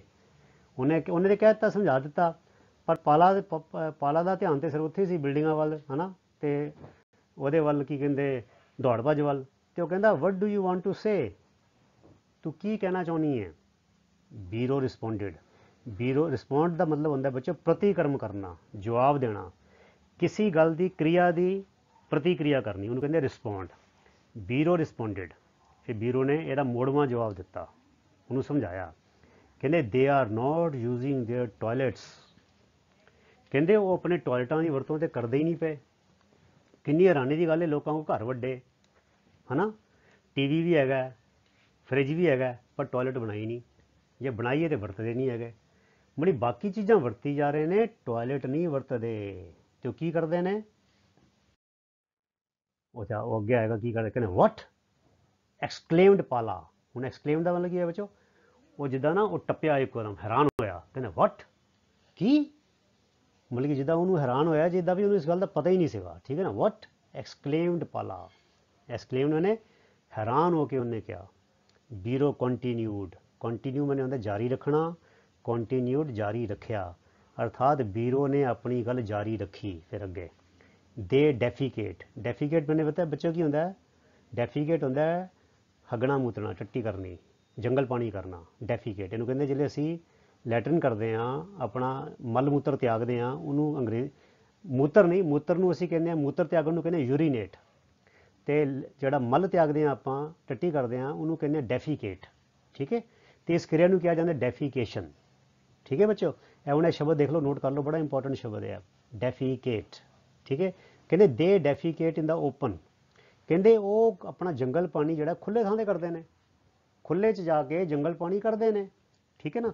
ਮਤਲਬ ਉਹ ਲੈਟਰਿਨ ਵਗੈਰਾ ਆਪਣੇ ਟੋਇਲਟ ਜਾ ਕੇ ਨਹੀਂ ਕਰਦੇ, ਉਹ ਖੇਤਾਂ 'ਚ ਖੁੱਲ੍ਹੇ ਜਾ ਕੇ ਪੌਂਡ ਦੇ ਲਾਗੇ ਛਾਗੇ, ਜਿਹੜਾ ਉਹਦੇ ਆਲਾ ਦੁਆਲਾ ਉੱਥੇ ਕਰਦੇ ਨੇ। ਨੀਅਰ ਮਾਈ ਹੋਮ, ਕਹਿੰਦੇ ਮੇਰੇ ਘਰ ਦੇ ਲਾਗੇ। ਅਤੇ ਉਹਨਾਂ ਦਾ ਘਰ ਕਿਹੜਾ ਸੀ ਬੱਚਿਓ, ਉਹਨਾਂ ਦਾ ਘਰ ਸੀ ਉਹ ਤਲਾਅ, ਜਿੱਥੇ ਉਹ ਰਹਿੰਦੇ ਸੀਗੇ। ਅਤੇ ਕਹਿੰਦੇ ਆ ਲੋਕਾਂ ਕੋਲ ਇੰਨੇ ਵੱਡੇ ਘਰ ਨੇ, ਸਾਰੀਆਂ ਸਹੂਲਤਾਂ ਨੇ, ਟੋਇਲਟ ਤੇ ਵਰਤਦੇ ਨਹੀਂ ਹੈਗੇ, ਅਤੇ ਮੇਰੇ ਘਰ ਦੇ ਲਾਗੇ ਛਾਗੇ ਆ ਕੇ ਸਾਰਾ ਗੰਦ ਪਾਉਂਦੇ ਨੇ। ਫਿਰ ਅੱਗੇ ਪਤਾ ਕੀ ਕਹਿੰਦੀ ਹੈ, ਦਿਸ ਪਲੇਸ ਸਟਿੰਕਸ। ਸਟਿੰਕ ਦਾ ਮਤਲਬ ਪਤਾ ਕੀ ਹੁੰਦਾ ਬੱਚਿਓ, ਸਟਿੰਕ ਦੇ ਦੋ ਮਤਲਬ ਨੇ, ਮਤਲਬ ਕਿ ਇੱਕ ਨਾਮ ਜੇਗਾ ਤੇ ਹੈਗਾ ਗੰਦਾ, ਮੁਸ਼ਕ, ਤੇ ਟੂ ਸਟਿੰਕ ਮੈਨੇ ਮੁਸ਼ਕ ਮਾਰਨਾ, ਤੇ ਸਟਿੰਕਸ ਮੈਨੇ ਮੁਸ਼ਕ ਮਾਰਦੀ ਹੈ। ਇਹਦਾ ਦਿਸ ਪਲੇਸ ਸਟਿੰਕਸ ਦਾ ਮਤਲਬ ਹੋ ਗਿਆ ਇਹ ਥਾਂ ਮੁਸ਼ਕ ਮਾਰਦੀ ਹੈ। ਉਹਨੇ ਬੜਾ ਖਿੱਚ ਕੇ ਕਿਹਾ, ਦੁਖੀ ਹੋ ਕੇ ਕਿਹਾ, ਇਹ ਦੇਖੋ ਐਕਸਕਲੇਮੇਸ਼ਨ ਮਾਰਕ। ਉਹਨੇ ਵੀਰੋ ਨੇ ਪਾਲਾ ਨੂੰ ਕਿਹਾ ਇਹ ਥਾਂ ਮੁਸ਼ਕ ਮਾਰਦੀ ਹੈ, ਦਿਸ ਪਲੇਸ ਸਟਿੰਕਸ। ਫਿਰ ਕਹਿੰਦੀ ਆਈ ਐਮ ਫੈਡ ਅਪ। ਹੁਣ ਇਹ ਵੀ ਲਿਖ ਲਓ, ਫੈਡ ਅਪ ਦਾ ਮਤਲਬ ਮੈਂ ਤੰਗ ਆ ਗਈ ਹਾਂ, ਅੱਕ ਗਈ ਹਾਂ। ਟੂ ਗੈਟ ਫੈਡ ਅਪ ਹੁੰਦਾ ਬੱਚਿਓ ਤੰਗ ਆ ਜਾਣਾ, ਅੱਕ ਜਾਣਾ। ਅਤੇ ਉਹ ਕਹਿੰਦੀ ਆਈ ਐਮ ਫੈਡ ਅਪ, ਮੈਂ ਤੰਗ ਆ ਗਈ ਹਾਂ, ਮੈਂ ਅੱਕ ਗਈ ਹਾਂ, ਆਫ ਦਿਸ, ਕਿਹਦੇ ਤੋਂ, ਅਨਪਲੈਜ਼ੈਂਟ। ਹੁਣ ਬੱਚੋ ਨੋਟ ਕਰ ਲਓ, ਪਲੈਜ਼ੈਂਟ ਹੁੰਦਾ ਹੈ ਵਧੀਆ, ਅਨਪਲੈਜ਼ੈਂਟ ਹੁੰਦਾ ਘਟੀਆ, ਠੀਕ ਹੈ। ਅਤੇ ਆਰਡਰ ਮੈਨੇ ਹੁੰਦਾ ਹੈ ਵਾਸ਼ਨਾ। ਦੇਖੋ ਬੱਚੋ ਮੈਂ ਹੈਰਾਨ ਹੈਗਾ, ਇਸ ਤੁਹਾਡੇ ਸਬਕ ਵਿੱਚ ਕਿੰਨੇ ਸਾਰੇ ਵਧੀਆ ਵਧੀਆ ਨਵੇਂ ਸ਼ਬਦ ਆਏ ਨੇ, ਤੁਸੀਂ ਨੋਟ ਕਰ ਲਓ ਸਾਰੇ, ਇਹ ਸਾਰੇ ਵਰਤੇ ਜਾਂਦੇ ਨੇ ਅੰਗਰੇਜ਼ੀ ਵਿੱਚ। ਇਹ ਆਰਡਰ ਦਾ ਮਤਲਬ ਹੁੰਦਾ ODOUR ਦਾ ਮਤਲਬ ਹੁੰਦਾ ਵਾਸ਼ਨਾ, ਅਤੇ ਪਲੈਜ਼ੈਂਟ ਮੈਨੇ ਹੁੰਦਾ ਵਧੀਆ, ਅਤੇ ਅਨਪਲੈਜ਼ੈਂਟ ਹੋ ਗਿਆ ਘਟੀਆ। ਕਹਿੰਦੀ ਮੈਂ ਇਸ ਘਟੀਆ ਵਾਸ਼ਨਾ, ਇਸ ਭੈੜੀ ਵਾਸ਼ਨਾ ਤੋਂ ਤੰਗ ਆ ਗਈ ਹਾਂ। ਵੀਰੋ ਨੇ ਚੰਗੀਆਂ ਖਰੀਆਂ ਖਰੀਆਂ ਸੁਣਾਤੀਆਂ ਫਿਰ ਪਾਲੇ ਨੂੰ। ਕਹਿੰਦੇ ਤੂੰ ਇੱਥੇ ਬਿਲਡਿੰਗਾਂ ਦੀ ਸਿਫਤਾਂ ਕਰੀ ਜਾਂਦਾ ਹੈ, ਲੋਕਾਂ ਦੀ ਆਵਾਜਾਈ, ਰੌਣਕਾਂ ਮੇਲਾਂ ਦੀ ਸਿਫਤਾਂ ਕਰੀ ਜਾਂਦੀ। ਕਹਿੰਦੇ ਮੇਰਾ ਦੇਖ ਇੱਥੇ ਬੁਰਾ ਹਾਲ ਹੋਇਆ ਪਿਆ, ਇਹ ਵਾਸ਼ਨਾ ਤੋਂ, ਇਹ ਭੈੜੀ ਸਮੈਲ ਤੋਂ ਮੈਂ ਤੰਗ ਆ ਗਈ ਹਾਂ।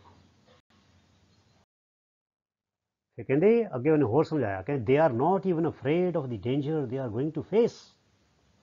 ਅਫਰੇਡ ਮੈਨੇ ਡਰਨਾ, ਡਰੇ ਹੋਏ, ਡੇਂਜਰ ਮੈਨੇ ਖਤਰਾ, ਗੋਇੰਗ ਟੂ ਫੇਸ ਮੈਨੇ ਟਾਕਰਾ ਕਰਨਾ। ਹੁਣ ਬੱਚੇ ਦੇਖੋ ਕਹਿੰਦੇ ਉਹਨਾਂ ਨੂੰ ਇਸ ਗੱਲ ਦਾ ਵੀ ਡਰ ਨਹੀਂ, ਦੇ are not even afraid of, ਉਹਨਾਂ ਨੂੰ ਇਸ ਗੱਲ ਦਾ ਵੀ ਡਰ ਨਹੀਂ, ਕਿਹਦਾ, ਕਿ ਉਹਨਾਂ ਦਾ ਵਾਹ, ਗੋਇੰਗ ਟੂ ਫੇਸ ਮੈਨੇ ਵਾਹ, ਕਿਸ ਖਤਰੇ ਨਾਲ ਪੈਣ ਵਾਲਾ ਹੈ। ਲੈ ਵੀ ਵੀਰੋ ਤੇ ਜੀ ਪੂਰੇ ਇੱਕਦਮ ਮੈਂ ਕਹਿੰਦਾ ਫਾਰਮ 'ਚ ਆ ਗਈ। ਉਹ ਕਹਿੰਦੇ ਵੀ ਇਹਨਾਂ ਨੂੰ ਇੰਨਾ ਵੀ ਨਹੀਂ ਪਤਾ ਵੀ ਉਹ ਕਰਦੇ ਕੀ ਪਏ ਨੇ, ਉਹਨਾਂ ਨੂੰ ਇਹ ਵੀ ਨਹੀਂ ਸਮਝ ਆ ਰਹੀ ਵੀ ਕਿਹੜੇ ਖਤਰੇ ਦੇ ਨਾਲ ਉਹਨਾਂ ਦਾ ਵਾਹ ਪੈਣ ਵਾਲਾ ਹੈ। ਫਿਰ Pala said what kind of danger Veero, Veero ਕਿਸ ਕਿਸਮ ਦਾ ਖਤਰਾ। ਹੁਣ ਪਾਲਾ ਤੇ ਖਰੇ ਮੋਟੇ ਦਿਮਾਗ ਦਾ ਹੀ ਸੀਗਾ, ਉਹਨੂੰ ਹਾਲੇ ਵੀ ਸਮਝ ਨਹੀਂ ਆ ਰਹੀ ਸੀਗੀ, ਹੈ ਨਾ। ਵੀਰੋ ਸਿਆਣੀ ਸੀਗੀ, ਅਤੇ ਕਹਿੰਦੇ ਵਟ ਕਾਈਂਡ ਆਫ ਡੇਂਜਰ ਵੀਰੋ, बीरो किस किस्म का खतरा? बीरो सैड डिजीज़, ਬਿਮਾਰੀਆਂ।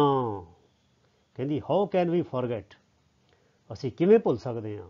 ਫੋਰਗੇਟ ਉਹਨੇ ਭੁੱਲਣਾ। ਕਹਿੰਦੇ ਹਾਊ ਕੈਨ ਵੀ ਫੋਰਗੇਟ, ਅਸੀਂ ਕਿਵੇਂ ਭੁੱਲ ਸਕਦੇ ਹਾਂ ਕਿਸ ਗੱਲ ਨੂੰ? ਦ ਟੂ ਚਿਲਡਰਨ, ਉਹ ਦੋ ਬੱਚੇ। ਕਿਹੜੇ ਬੱਚੇ? ਆਫ ਆਵਰ ਵਿਲੇਜ, ਸਾਡੇ ਪਿੰਡ ਦੇ। ਹੂ ਡਾਈਡ, ਜੋ ਮਰ ਗਏ। ਕਿਤੋਂ? ਡਾਇਰੀਆ, ਦਸਤ ਤੋਂ। ਹੁਣ ਬੱਚੇ ਇਹ ਸ਼ਬਦ ਵੀ ਲਿਖ ਲਓ। ਡਾਇਰੀਆ ਹੁੰਦਾ ਹੈ ਜਦੋਂ ਟੱਟੀਆਂ ਲੱਗ ਜਾਂਦੀਆਂ ਬੱਚਿਆਂ ਨੂੰ ਅਤੇ ਉਹਨਾਂ ਸਾਰਾ ਸਰੀਰ ਦਾ ਪਾਣੀ ਅਤੇ ਸੌਲਟਸ ਖਤਮ ਹੋ ਜਾਂਦੇ ਨੇ ਅਤੇ ਫਿਰ ਇਨਫੈਕਸ਼ਨ ਹੋ ਜਾਂਦਾ ਢਿੱਡ 'ਚ, ਤਾਂ ਟੱਟੀਆਂ ਲੱਗਦੀਆਂ ਅਤੇ ਬੱਚੇ ਮਰ ਜਾਂਦੇ ਨੇ। ਅੱਜ ਵੀ ਹਿੰਦੁਸਤਾਨ 'ਚ ਬੜੇ ਬੱਚੇ ਗੰਦਾ ਪਾਣੀ ਪੀ ਕੇ, ਗੰਦੀਆਂ ਚੀਜ਼ਾਂ ਖਾ ਕੇ ਬਾਹਰੋਂ ਦੀ ਇਸ ਤਰ੍ਹਾਂ ਡਾਇਰੀਆ ਦੇ ਸ਼ਿਕਾਰ ਹੋ ਕੇ ਮਰਦੇ ਨੇ। ਅਤੇ ਉਹ ਕਹਿੰਦੀ ਬਿਮਾਰੀਆਂ, ਹਾਊ ਕੈਨ ਵੀ ਫੋਰਗੇਟ, ਅਸੀਂ ਕਿਵੇਂ ਭੁੱਲ ਸਕਦੇ ਹਾਂ ਆਪਣੇ ਪਿੰਡ ਦੇ ਉਹ ਦੋ ਬੱਚਿਆਂ ਨੂੰ ਜੋ ਡਾਇਰੀਆ ਅਤੇ ਇਨਫੈਕਸ਼ਨ ਕਰਕੇ ਮਰ ਗਏ ਸੀ। ਐਟਲੀਸਟ, ਕਹਿੰਦੀ ਐਟਲੀਸਟ ਦਾ ਬੋਲ ਹੁੰਦਾ ਵਿੱਚ ਘੱਟ ਤੋਂ ਘੱਟ। ਆਈ ਕਾਂਟ, ਕਹਿੰਦੀ ਤੂੰ ਭੁੱਲ ਗਿਆ ਹੋਏਗਾ, ਪਿੰਡ ਦੇ ਲੋਕੀ ਭੁੱਲ ਗਏ ਹੋਣਗੇ, ਘੱਟ ਤੋਂ ਘੱਟ ਮੈਂ ਤਾਂ ਨਹੀਂ ਭੁੱਲ ਸਕਦੀ। ਕਹਿੰਦੇ ਐਟਲੀਸਟ, ਘੱਟ ਤੋਂ ਘੱਟ। ਆਈ ਕੈਨੋਟ, ਇਹ ਕੈਨੋਟ ਇਹ ਬੱਚੇ ਲਿਖੇ ਨਾ ਕੈਂਟ, CANAPOST, ਇਹਦੀ ਫੁੱਲ ਫਾਰਮ ਹੈਗੀ ਕੈਨ ਨੋਟ। ਇਹ ਕੈਨ ਨੋਟ ਨੂੰ ਛੋਟਾ ਲਿਖਣ ਦਾ ਢੰਗ ਹੈ। ਬੋਲਣ ਵਿੱਚ ਅਸੀਂ ਇੱਦਾਂ ਹੀ ਬੋਲਦੇ ਨਾ ਆਈ ਕਾਂਟ, ਪਰ ਇਹਦਾ ਮਤਲਬ ਹੈਗਾ ਆਈ ਕੈਨੋਟ। ਕਹਿੰਦੇ ਹੋਰ ਭੁੱਲ ਜਾਣ ਲੋਕੀ, ਮੈਂ ਤਾਂ ਇਸ ਗੱਲ ਨੂੰ ਨਹੀਂ ਭੁੱਲ ਸਕਦੀ। ਕਹਿੰਦੇ ਆਈ ਐਮ ਸਰਪ੍ਰਾਈਜ਼ਡ, ਮੈਂ ਹੈਰਾਨ ਹਾਂ। How can man B so ignorant, ignorant ਮੈਨੇ ਹੁੰਦਾ ਅਣਜਾਣ, ਸੋ ਇਗਨੋਰੈਂਟ ਮੈਨੇ ਇੰਨਾ ਅਣਜਾਣ। ਠੀਕ ਹੈ। ਕਹਿੰਦੇ ਮੈਂ ਹੈਰਾਨ ਹਾਂ ਵੀ ਬੰਦਾ ਇੰਨਾ ਅਣਜਾਣ ਕਿਵੇਂ ਹੋ ਸਕਦਾ ਹੈ? ਕਿਸ ਗੱਲ ਤੋਂ ਅਣਜਾਣ ਹੋ ਸਕਦਾ ਹੈ? ਅਬਾਊਟ, ਬਾਰੇ, ਗੁੱਡ, ਚੰਗੀ, ਹਾਈਜੀਨ ਪ੍ਰੈਕਟਿਸਿਸ, ਸਾਫ ਸਫਾਈ ਦੇ ਵਿਵਹਾਰ ਬਾਰੇ। ਕਹਿੰਦੇ ਸਾਫ ਸਫਾਈ ਦੇ ਸੁਚੱਜੇ ਵਿਵਹਾਰ ਬਾਰੇ ਮਨੁੱਖ ਇੰਨਾ ਅਣਜਾਣ ਕਿਵੇਂ ਹੋ ਸਕਦਾ ਹੈ? ਮੈਂ ਇਸ ਗੱਲ ਤੋਂ ਹੈਰਾਨ ਹਾਂ। ਦੇਖੋ ਬੀਰੋ ਕਿੰਨੀ ਸਿਆਣੀ ਸੀਗੀ, ਹੈ ਨਾ। ਉਹ ਕਹਿੰਦੀ ਮੈਂ ਤਾਂ ਹੈਰਾਨ ਹਾਂ ਕਿ ਇਹ ਬਿਲਡਿੰਗਾਂ ਨੂੰ ਲੈ ਕੇ ਟੱਪੀ ਜਾਂਦੇ ਨੇ, ਇਹ ਆਵਾਜਾਈ, ਇਹ ਦੌੜ ਭੱਜ ਨੂੰ ਲੈ ਕੇ ਟੱਪੀ ਜਾਂਦੇ ਨੇ, ਪਰ ਜੋ ਉਹਨਾਂ ਦਾ ਹਾਲ ਹੋ ਰਿਹਾ ਸਿਹਤ ਦਾ, ਉਹਦੇ ਬਾਰੇ ਇਹਨਾਂ ਨੂੰ ਕੋਈ ਜਾਣਕਾਰੀ ਨਹੀਂ ਹੈਗੀ। ਸ਼ੀ ਕੰਟੀਨਿਊਡ, ਉਹਨੇ ਆਪਣੀ ਗੱਲ ਜਾਰੀ ਰੱਖੀ ਅਤੇ ਉਹਨੇ ਫੈਸਲਾ ਕਰ ਲਿਆ। ਕਹਿੰਦੀ ਆਈ ਹੈਵ ਡਿਸਾਈਡਡ, ਡਿਸਾਈਡ ਮੈਨੇ ਹੁੰਦਾ ਫੈਸਲਾ ਕਰਨਾ, ਅਤੇ ਹੈਵ ਡਿਸਾਈਡਡ ਮੈਨੇ ਮੈਂ ਫੈਸਲਾ ਕਰ ਲਿਆ ਹੈ। ਕਰਦੀ ਨਹੀਂ ਪਈ, ਮੈਂ ਕਰ ਚੁੱਕੀ ਹਾਂ। ਆਈ ਹੈਵ ਡਿਸਾਈਡਡ, ਮੈਂ ਫੈਸਲਾ ਕਰ ਲਿਆ ਹੈ। I will not tolerate, tolerate ਮੈਨੇ ਸਹਾਰਨਾ, ਝੱਲਣਾ। ਆਈ ਵਿਲ ਨਾਟ ਟੋਲਰੇਟ, ਮੈਂ ਨਹੀਂ ਝੱਲਾਂਗੀ। ਇਟ ਐਨੀ ਮੋਰ, ਹੁਣ ਹੋਰ ਜ਼ਿਆਦਾ। ਅਰਥਾਤ ਮੈਂ ਫੈਸਲਾ ਕਰ ਲਿਆ ਹੈ। ਆਈ ਹੈਵ ਡਿਸਾਈਡਡ, ਮੈਂ ਇਹ ਸਭ, ਇਟ ਮੈਨੇ ਇਹ ਸਭ, ਹੋਰ ਨਹੀਂ ਸਹਾਰਾਂਗੀ। ਹੋਰ ਨਹੀਂ ਮੈਨੇ ਐਨੀ ਮੋਰ, ਮੈਂ ਇਹ ਸਭ ਹੋਰ ਨਹੀਂ ਝੱਲਾਂਗੀ, ਮੈਂ ਇਹ ਸਭ ਹੋਰ ਨਹੀਂ ਸਹਾਰਾਂਗੀ। ਵਟ ਵਿਲ ਯੂ ਡੂ? ਆਸਕਡ ਪਾਲਾ। ਉਹ ਪਾਲਾ ਵਿਚਾਰਾ ਤੇ ਹੈਰਾਨ ਹੋ ਗਿਆ ਬੀਰੋ ਦੇ ਤੇਵਰ ਦੇਖ ਕੇ। ਉਹ ਕਹਿੰਦਾ ਵੀ ਇਹ ਤੇ ਬੀਰੋ ਤੇ ਬੜੀ ਗੁੱਸੇ 'ਚ ਹੈਗੀ ਹੈ, ਹੈ ਨਾ। ਉਹ ਕਹਿੰਦਾ ਵੀ ਵਟ ਵਿਲ ਯੂ ਡੂ? ਕਹਿੰਦੇ ਪਾਲਾ ਤੂੰ ਕੀ ਕਰੇਂਗੀ? ਪਾਲਾ ਨੇ ਪੁੱਛਿਆ ਬੀਰੋ ਵਟ ਵਿਲ ਯੂ ਡੂ, ਤੂੰ ਹੁਣ ਕੀ ਕਰੇਂਗੀ? ਬੀਰੋ ਅਨਾਊਂਸਡ, ਬੀਰੋ ਨੇ ਐਲਾਨ ਕਰ ਦਿੱਤਾ ਖੁੱਲ੍ਹ ਕੇ। ਬੀਰੋ ਅਨਾਊਂਸਡ, ਐਲਾਨ ਕਰ ਦਿੱਤਾ, ਖੁੱਲ੍ਹ ਕੇ ਕਹਿਤਾ ਆਈ ਵਿਲ ਸਪਰੈਡ ਅਵੇਅਰਨੈਸ। ਅਵੇਅਰਨੈਸ ਪਤਾ ਕੀ ਹੁੰਦਾ ਬੱਚਿਓ? ਅਵੇਅਰਨੈਸ ਹੁੰਦਾ ਇਹ ਸੁਚੇਤਤਾ, ਗਿਆਨ, ਜਾਗਰੂਕਤਾ। ਠੀਕ ਹੈ। ਸਪਰੈਡ ਮੈਨੇ ਫੈਲਾਣਾ, ਪ੍ਰਚਾਰ ਕਰਨਾ। ਕਹਿੰਦੀ ਆਈ ਵਿਲ ਸਪਰੈਡ ਅਵੇਅਰਨੈਸ। ਦੇਖੋ ਕਹਿੰਦੀ ਮੈਂ ਲੜਾਂਗੀ ਥੋੜ੍ਹੀ ਲੋਕਾਂ ਨਾਲ ਜਾ ਕੇ, ਮੈਂ ਲੜਾਂਗੀ ਨਹੀਂ, ਮੈਂ ਕੀ ਕਰਾਂਗੀ? ਮੈਂ ਗਿਆਨ ਵੰਡਾਂਗੀ। I will spread awareness among the people, among the people ਮੈਨੇ ਲੋਕਾਂ ਵਿੱਚ। ਮੈਂ ਲੋਕਾਂ ਵਿੱਚ ਜਾਗਰੂਕਤਾ ਲਿਆਵਾਂਗੀ, ਉਹਨਾਂ ਨੂੰ ਇਹਦੇ ਬਾਰੇ ਜਾਣਕਾਰੀ ਦੇਵਾਂਗੀ, ਇਹਦੇ ਬਾਰੇ ਦੱਸਾਂਗੀ। About the use of toilet, ਵੀ ਟੋਇਲਟ ਦੀ ਵਰਤੋਂ ਕਿਉਂ ਜ਼ਰੂਰੀ ਹੈ, ਕਿਉਂ ਸਾਨੂੰ ਬਾਹਰ ਜੰਗਲ ਪਾਣੀ ਨਹੀਂ ਕਰਨਾ ਚਾਹੀਦਾ। ਐਂਡ ਦੀ ਐਡਵਾਂਟੇਜਸ, ਅਤੇ ਦੂਜੀ ਐਡਵਾਂਟੇਜ ਹੁੰਦਾ ਬੱਚਿਓ ਲਾਭ, ਫਾਇਦੇ। ਐਡਵਾਂਟੇਜ ਮੈਨੇ ਇੱਕ ਫਾਇਦਾ, ਐਡਵਾਂਟੇਜਸ ਮੈਨੇ ਫਾਇਦੇ। ਕਾਹਦੇ ਫਾਇਦੇ? ਆਫ ਕੀਪਿੰਗ ਦੇਅਰ ਹੋਮਸ, ਆਪਣੇ ਘਰ ਰੱਖਣ ਦੇ, ਐਂਡ ਸਰਾਊਂਡਿੰਗਸ, ਆਲਾ ਦੁਆਲਾ, ਘਰ ਦੀ ਜਿਹੜੀ ਚੀਜ਼ਾਂ ਆਲੇ ਦੁਆਲੇ ਦੀਆਂ ਹੈਗੀਆਂ, ਕਲੀਨ ਐਂਡ ਹੈਲਦੀ, ਸਾਫ਼ ਅਤੇ ਸਿਹਤਮੰਦ। ਕਹਿੰਦੇ ਨਾਲ ਮੈਂ ਵੀ ਦੱਸਾਂਗੀ ਕਿ ਘਰ ਅਤੇ ਆਲੇ ਦੁਆਲੇ ਨੂੰ ਸਾਫ਼ ਅਤੇ ਸਿਹਤਮੰਦ ਰੱਖਣ ਦੇ ਕੀ ਫਾਇਦੇ ਹਨ। ਮੈਂ ਲੋਕਾਂ ਨੂੰ ਇਹ ਦੱਸਾਂਗੀ ਭਾਈ ਟੋਇਲਟ ਕਿਉਂ ਵਰਤਣਾ ਚਾਹੀਦਾ ਹੈ, ਅਤੇ ਆਪਣੇ ਘਰ ਨੂੰ ਅਤੇ ਘਰ ਦੇ ਆਲੇ ਦੁਆਲੇ ਨੂੰ ਸਾਫ਼ ਰੱਖਣ ਦੇ, ਸਿਹਤਮੰਦ ਰੱਖਣ ਦੇ ਕੀ ਕੀ ਫਾਇਦੇ ਨੇ। ਕਹਿੰਦੇ ਮੈਂ ਇਹਦੇ ਬਾਰੇ ਦੱਸਾਂਗੀ ਲੋਕਾਂ ਨੂੰ, ਮੈਂ ਇਸ ਗੱਲ ਦਾ ਪ੍ਰਚਾਰ ਕਰਾਂਗੀ, ਮੈਂ ਲੋਕਾਂ ਵਿੱਚ ਗਿਆਨ ਵੰਡਾਂਗੀ। ਫਿਰ ਉਹ ਕਹਿੰਦੀ ਹੈ ਵਿਲ ਯੂ ਹੈਲਪ ਮੀ? ਉਹਨੇ ਫਿਰ ਪਾਲਾ ਨੂੰ ਪੁੱਛਿਆ, ਕਹਿੰਦੇ ਕੀ ਤੂੰ ਮੇਰੇ ਇਸ ਕੰਮ ਵਿੱਚ ਮਦਦ ਕਰੇਗਾ? ਉਹ ਕਹਿੰਦਾ ਆਫ ਕੋਰਸ ਦਾ ਮਤਲਬ ਹੁੰਦਾ ਕਿਉਂ ਨਹੀਂ, ਵਾਈ ਨਾਟ। ਕਹਿੰਦਾ ਬਿਲਕੁਲ ਕਰਾਂਗਾ। ਆਫ ਕੋਰਸ ਦਾ ਹੁੰਦਾ ਬਿਲਕੁਲ, ਇਹ ਲਿਖ ਲਓ, ਨੋਟ ਕਰ ਲਓ ਬੱਚੇ, ਬਿਲਕੁਲ। ਆਫ ਕੋਰਸ ਦਾ ਮਤਲਬ ਹੁੰਦਾ ਬਿਲਕੁਲ ਮੈਂ ਕਰਾਂਗਾ। ਕਹਿੰਦੇ ਆ ਗੁੱਡ ਡੀਡ ਮੈਨੇ ਹੁੰਦਾ ਬੱਚੋ ਕਰਮ, ਕੰਮ, ਐਕਸ਼ਨ। ਤੇ ਗੁੱਡ ਡੀਡ ਕਿਹੜਾ ਹੋ ਗਿਆ? ਚੰਗਾ ਕੰਮ। ਨੀਡਸ ਲੋੜ, ਨੋ ਨਹੀਂ ਲੋੜ ਕਾਦੀ? ਸੈਕਿੰਡ ਥਾਟ ਮੁੜ ਵਿਚਾਰ, ਦੂਜਾ ਵਿਚਾਰ। ਬੰਦਾ ਕਹਿੰਦਾ ਮੈਂ ਸੋਚ ਕੇ ਦੱਸਦਾ ਮੈਂ ਉੱਥੇ ਸਫਾਈ ਕਰਾਂ ਜਾਂ ਨਾ ਕਰਾਂ, ਮੈਂ ਸੋਚ ਕੇ ਦੱਸਦਾ ਪੜ੍ਹਾਈ ਕਰਾਂ ਕਿ ਨਾ ਕਰਾਂ, ਹੈ ਨਾ, ਚੰਗੇ ਕੰਮ ਨੂੰ ਬੰਦਾ। ਤੇ ਨੋ ਪਰਮਿਸ਼ਨ, ਤੇ ਇਹਦੇ ਲਈ ਇਜਾਜ਼ਤ ਦੀ ਵੀ ਲੋੜ ਨਹੀਂ ਹੁੰਦੀ। ਮਤਲਬ ਕਿ ਉਹਨੇ ਗੱਲ ਕਹੀ, ਪਾਲਾ ਨੂੰ ਗੱਲ ਸਮਝ ਆ ਗਈ। ਉਹ ਕਹਿੰਦਾ ਚੰਗੇ ਕੰਮ ਲਈ ਮੁੜ ਵਿਚਾਰ ਦੀ ਇਜਾਜ਼ਤ ਦੀ ਲੋੜ ਨਹੀਂ ਹੁੰਦੀ। ਕਹਿੰਦੇ ਐ ਤੇ ਤੂੰ ਬੜਾ ਵਧੀਆ ਕੰਮ ਕਰਨ ਜਾ ਰਹੀ ਹੈ, ਮੈਂ ਬਿਲਕੁਲ ਕਰਾਂਗਾ। ਕਹਿੰਦੇ ਇਸ ਕੰਮ ਨੂੰ ਕਰਨ ਲਈ ਨਾ ਤੇ ਸਾਨੂੰ ਦੁਬਾਰਾ ਸੋਚਣ ਦੀ ਲੋੜ ਹੈਗੀ ਹੈ, ਕਿਉਂਕਿ ਇਹ ਕੰਮ ਇੰਨਾ ਵਧੀਆ ਹੈ, ਸਾਨੂੰ ਸੋਚਣ ਦੀ ਲੋੜ ਹੀ ਨਹੀਂ ਹੈਗੀ, ਤੇ ਨਾ ਹੀ ਕਿਸੇ ਕੋਲੋਂ ਇਜਾਜ਼ਤ ਲੈਣ ਦੀ ਲੋੜ ਹੈਗੀ ਹੈ। ਰਿਮਾਰਕਡ ਪਾਲਾ, ਰਿਮਾਰਕ ਹੁੰਦਾ ਟਿੱਪਣੀ ਕਰਨਾ। ਪਾਲਾ ਨੇ ਟਿੱਪਣੀ ਕੀਤੀ, ਪਾਲਾ ਨੇ ਉਹਨੂੰ ਹੱਲਾਸ਼ੇਰੀ ਦਿੱਤੀ। ਪਾਲਾ ਨੇ ਫਿਰ ਹਾਂ ਛਾਂ ਮਿਲਾਈ ਪਈ ਹੈ, ਬਹੁਤ ਵਧੀਆ ਤੂੰ ਕਰਨ ਜਾ ਰਹੀ ਹੈ ਤੇ ਮੈਂ ਤੇਰੇ ਇਸ ਕੰਮ ਵਿੱਚ ਸਾਥ ਦੇਵਾਂਗਾ, ਤੇ ਇਹ ਕੰਮ ਤੇ ਇੰਨਾ ਵਧੀਆ ਹੈ ਤੇ ਇਹਦੇ ਲਈ ਤੇ ਦੁਬਾਰਾ ਸੋਚ ਵਿਚਾਰ ਦੀ ਵੀ ਲੋੜ ਹੀ ਨਹੀਂ ਹੈਗੀ, ਤੇ ਨਾ ਸਾਨੂੰ ਕਿਸੇ ਕੋਲੋਂ ਪੁੱਛਣ ਦੀ ਲੋੜ ਹੈਗੀ ਹੈ, ਸਾਨੂੰ ਕਿਸੇ ਕੋਲੋਂ ਇਜਾਜ਼ਤ ਲੈਣ ਦੀ ਵੀ ਲੋੜ ਨਹੀਂ ਹੈਗੀ। ਪਰਮਿਸ਼ਨ ਮੈਨੇ ਹੁੰਦਾ ਬੱਚੋ ਇਜਾਜ਼ਤ, ਠੀਕ ਹੈ।